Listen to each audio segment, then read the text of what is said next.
Hey everyone, welcome to my channel. Before we start, I want you to take a look at this sketch and now look at this one.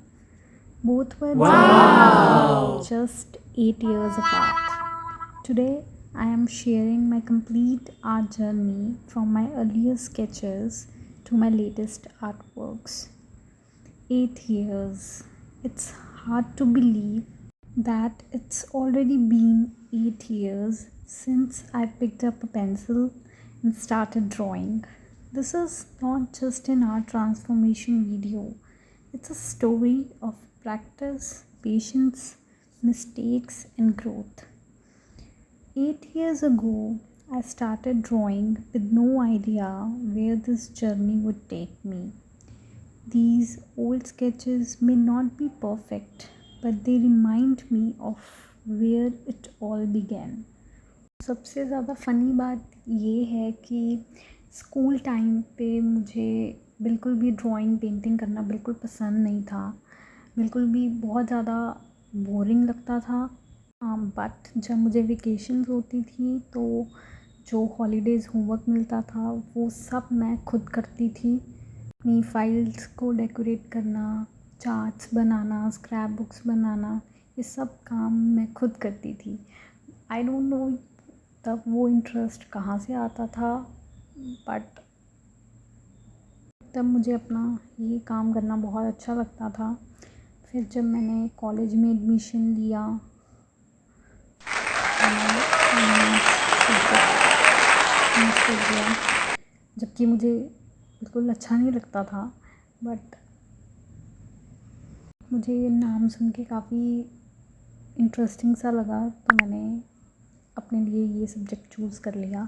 And जब मैं अपने finance department में enter किया, तो जब मैंने दूसरे बच्चों की जो पास आउट हो चुके थे उनकी वॉल पे स्केचेस देखे, तो मुझे Oh my god. मुझे फिर काफ़ी ज़्यादा क्यूरियोसिटी होने लगी कि मेरी क्लासेस कब स्टार्ट होंगी, कब लेक्चर लगेगा और कब हम भी ये सब करेंगे।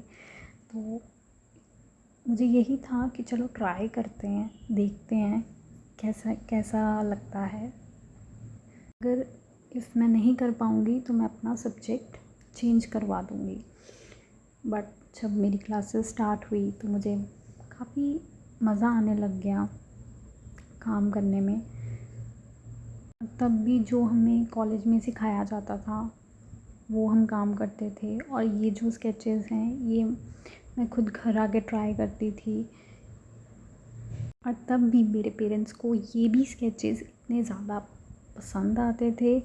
आई डोंट नो उनको क्यों इतने अच्छे लगते थे, बट वो कहते थे काफ़ी सुंदर है। के लिए तो सब A+ ही होता था।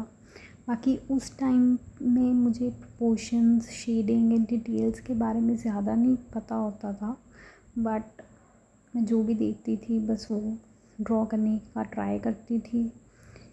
और इस फेज़ में मैंने सबसे ज़्यादा एक्सपेरिमेंट्स किए हैं। कभी पोर्ट्रेट्स बनाए हैं, कभी डूडलिंग्स करी हैं, कभी कुछ कभी कुछ, कभी मंडाला आर्ट। मैं कुछ ना कुछ नया ट्राई करती रहती थी। कॉलेज टाइम पे मुझे वाटर कलर्स करना बिल्कुल भी नहीं आता था, जबकि मैं दूसरे बच्चों को देखती थी तो वो काफ़ी अच्छा कर रहे होते थे, तो मुझे भी होता था कि मुझे भी ये ट्राई करना है, बट मुझसे हो नहीं पाता था। तो मैंने बाहर क्लासेस अटेंड करी वाटर कलर्स के लिए। मुझे तब पोर्ट्रेट बनाने की भी काफ़ी चुल मची रहती थी, तो मुझे था कि हाँ यार मुझे पोर्ट्रेट भी आना चाहिए, बट कभी मेरा वो कैरेक्टर निकलता ही नहीं था, कोई और ही फेस बन जाता था। तो बट मैं फिर भी ट्राई करती थी, बिकॉज़ ट्राई करते रहना चाहिए। मुझे लगता है कि प्रैक्टिस करने से हर चीज़ पॉसिबल है। सो हमें कभी भी प्रैक्टिस करनी नहीं छोड़नी चाहिए, ट्राई करना नहीं छोड़ना चाहिए। ये भी अभी मैं आपको कुछ कुछ स्केचेस दिखा रही हूँ, बहुत ज़्यादा हैं, वो एक वीडियो में आ नहीं पाते, तो क्योंकि वीडियो फिर काफ़ी लंबा हो जाता। सो अभी के लिए पार्ट 1 में यही है, पार्ट 2 भी रखेंगे इन फ्यूचर। मुझे ऐसा लगता है कि हमें कभी भी अपने ओल्ड स्केचेस को किसी के सामने रिवील करने में कभी भी हेजिटेट नहीं करना चाहिए, बिकॉज़ यहीं से आपकी ग्रोथ का पता चलता है कि आपने कहाँ से स्टार्ट किया था, कि इम्प्रूवमेंट का पता चलता है, आपकी पेशेंस का पता चलता है। सो हमें कभी भी इस चीज़ को लेके हेजिटेट नहीं होना चाहिए कि मतलब लोगों को पसंद आएगा या नहीं आएगा, कोई क्या कहेगा, ऐसा बिल्कुल भी नहीं सोचना चाहिए। तो जब भी मैं कोई रेफरेंस देखती थी तो मैं हमेशा उसको ट्राई करती थी, कोई नया मीडियम, कोई नई टेक्निक से हमेशा उसको ट्राई करने का किया है हमेशा। आपने एक चीज़ नोटिस की होगी, कुछ कुछ स्केचेस के नीचे मैंने टाइटल्स भी लिखे हुए हैं। जब भी मेरे स्केचेस टीचर्स मुझे गुड एक्सीलेंट देते थे तो मुझे वो खुशी ही नेक्स्ट लेवल होती थी कि चलो किसी को तो आपका काम पसंद आया है, कोई आपको अप्रिशिएट कर रहा है। वो हमेशा मुझसे पूछते थे कि ये तुमने बनाया है, और मेरी फ्रेंड्स को भी कई बार बिलीव नहीं होता था, बिकॉज़ मुझे ऐसे लगता है कि मैं अपना काम अकेले में ज़्यादा अच्छे से कर पाती हूँ, पेशेंस के साथ काम कर पाती हूँ, किसी चीज़ का मुझ पे प्रेशर नहीं होता है। सो या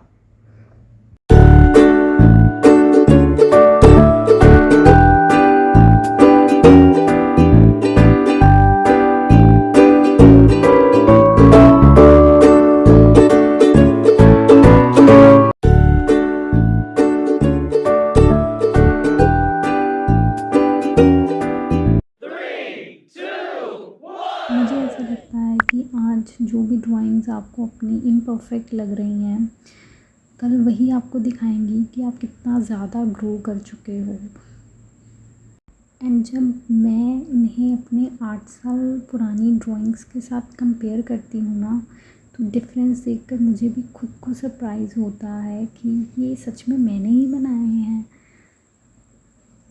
तो इसके पीछे सिर्फ डेली प्रैक्टिस, पेशेंस, कंसिस्टेंसी ही है जिससे हम अपना काम इतना इम्प्रूव कर सकते हैं, कुछ अच्छा कर सकते हैं कि लोग उसे अप्रिशिएट करें। शुरू से मुझे था, जब से मेरी ये जर्नी स्टार्ट हुई है, मुझे यही था कि मैं भी अपना यूट्यूब चैनल स्टार्ट करूँ, लोग मुझे अप्रिशिएट करें, मेरे आर्ट को अप्रिशिएट करें। आई डोंट नो आपको ये स्केचेस मेरे कैसे लग रहे होंगे, बट मुझे इसको रिवील करने में बिल्कुल भी हेजिटेशन नहीं हो रहा कि लोगों को पसंद आएगा नहीं आएगा। जो है यही है, इसी से मैंने अपने आप को इम्प्रूव किया है, यही मेरी ग्रोथ का सबसे बड़ा पार्ट रहा है। And I am honestly shocked by how much my art has changed. What once seemed impossible slowly became possible. This transformation didn't happen overnight. It took years of patience, consistency, a love for creating. अगर आप एक artist हो ना, तो हमेशा हमें नए mediums, नए टेक्निक्स के साथ एक्सपेरिमेंट करने में बिल्कुल भी डरना नहीं चाहिए कि क्या रिज़ल्ट निकलेगा। हमेशा उसे ट्राई करना चाहिए। मैं ऐसा बिल्कुल नहीं कह रही कि ये बहुत ज़्यादा ही परफेक्ट है या मैं बहुत ज़्यादा ही परफेक्ट हूँ, अब मुझे सीखने की ज़रूरत ही नहीं है या कुछ नया ट्राई करने की ज़रूरत ही नहीं है, ऐसा बिल्कुल भी नहीं है। मैं अभी भी, मुझे लगता है कि अभी भी मुझे सीखने की बहुत ज़्यादा ज़रूरत है। हमें कभी भी सीखने से बिल्कुल भी पीछे नहीं हटना चाहिए कि नहीं नहीं अब तो मुझे ज़रूरत ही नहीं है या मुझे सब आता है, ऐसा बिल्कुल भी नहीं सोचना चाहिए। आज भी जब मैं किसी गैलरी में विज़िट करती हूँ और दूसरे आर्टिस्ट का काम देखती हूँ, तो मुझे ऐसे लगता है कि हाँ, मुझे भी ये सीखने की ज़रूरत है, कितना अच्छा काम किया है, ये मुझे भी आना चाहिए। तो वो मेरे लिए एज़ एन इंस्पिरेशन होता है, और हमें उनसे कितना कुछ नया सीखने को मिल रहा है। उनकी नई टेक्निक्स, उनके उनके नई उस पेंटिंग में जो थॉट्स होते हैं, सब कुछ। आई डोंट नो, आपने एक चीज़ नोटिस की होगी कि मैंने सबसे ज़्यादा गणपति जी बना रखे हैं, बिकॉज़ मुझे वो बहुत ज़्यादा क्यूट लगते हैं। मेरे पास ज़्यादा sketches, book marks I think उनके ही हैं। एंड इस जर्नी में मैंने सबसे ज़्यादा काम किया है अपने नीटनेस के ऊपर, कि मेरे काम में बहुत ज़्यादा नीटनेस हो, लोगों को पसंद आए, काम में डिटेलिंग हो, जिससे वो और ज़्यादा सुंदर लगे। ये जितने भी स्केचेस हैं सब रैंडम रेफरेंस से बनाए हुए हैं। जब भी मुझे किसी आर्टिस्ट का काम अच्छा लगता है तो मैं उसे सेव कर लेती हूँ या स्क्रीनशॉट ले लेती हूँ एंड फिर उसको ट्राई करती हूँ बाद में।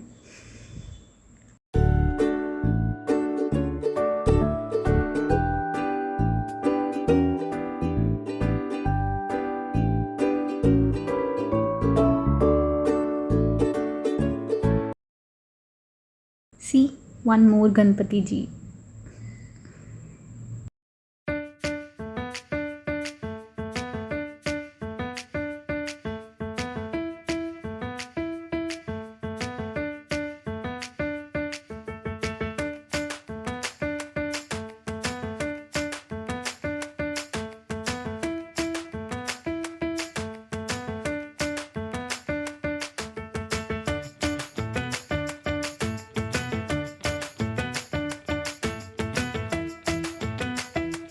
और ये रही स्टिल लाइफ। और ये मैंने ऑब्जेक्ट्स की प्रैक्टिस की हुई है। और मुझे लगता है कि स्टिल लाइफ में हमें ऑब्जेक्ट जो भी हमारे सामने रखा होता है उसकी बहुत ज़्यादा नॉलेज होनी चाहिए, उसकी शेप। और जब भी मुझे कोई इन्फॉर्मेशन बहुत ज़्यादा ज़रूरी लगती थी मैं उसको लिख लेती थी। एंड आई डोंट नो ये यहाँ पे क्या कर रही है।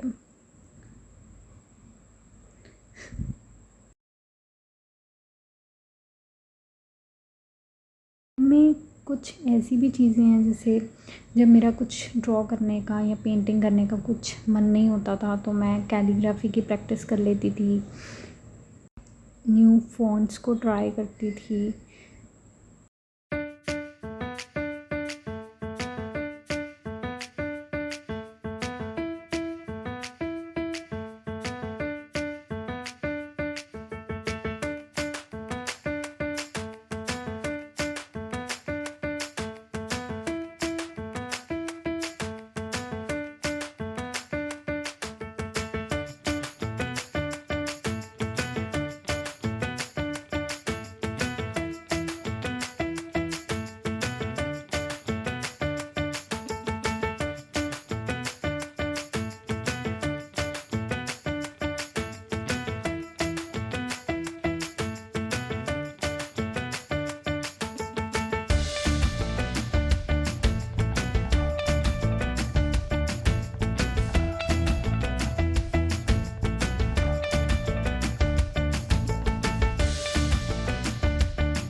And these are Madhubani bookmarks. और ये मेरे सबसे ज़्यादा फेवरेट हैं बिकॉज़ इसमें जो डिटेलिंग है, जो कलर्स हैं, मुझे इतने ज़्यादा प्रिटी लगते हैं। और आप भी मुझे कमेंट करके ज़रूर बताना कि आपको मेरा सबसे ज़्यादा फेवरेट आर्ट पीसेस कौन से लगे, बिकॉज़ मुझे जानना है कि मेरा काम आपको कैसा लगा। मुझे ऐसा लगता है कि जब कोई हमें हमारे काम को एप्रिशिएट करता है तो हमें और भी ज़्यादा मोटिवेशन मिलती है कि हम अपने काम को और ज़्यादा अच्छा करें, ज़्यादा बेटर कर सकें। सो प्लीज़ आप मुझे कमेंट करके ज़रूर बताना।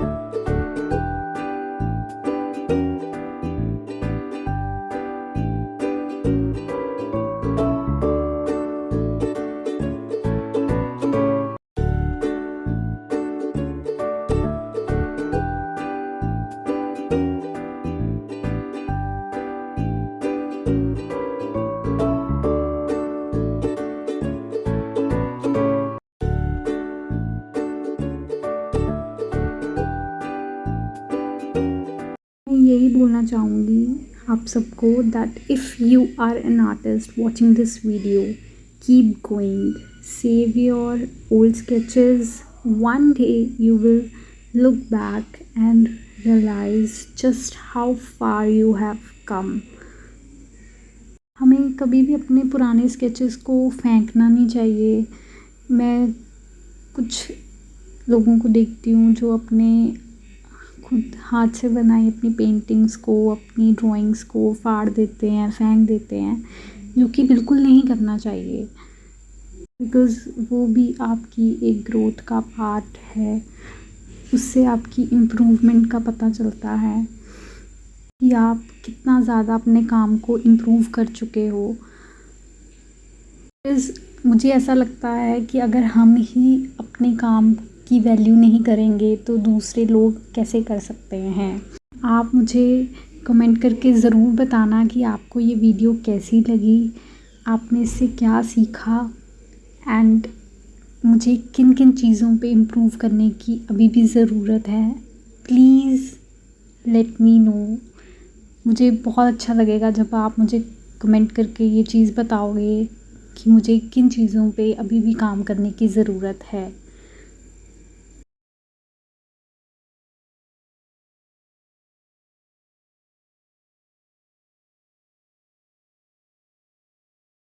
अगर आपको ये वीडियो अच्छी लगी है तो प्लीज़ लाइक सब्सक्राइब करना मत भूलना, बिकॉज़ आप लोग सपोर्ट नहीं करोगे तो फिर कौन ही करेगा। एंड में मैं यही कहूँगी कि trust the process, keep creating, keep improving and फिर से यही कहूँगी कि सेव योर ओल्ड स्केचेस।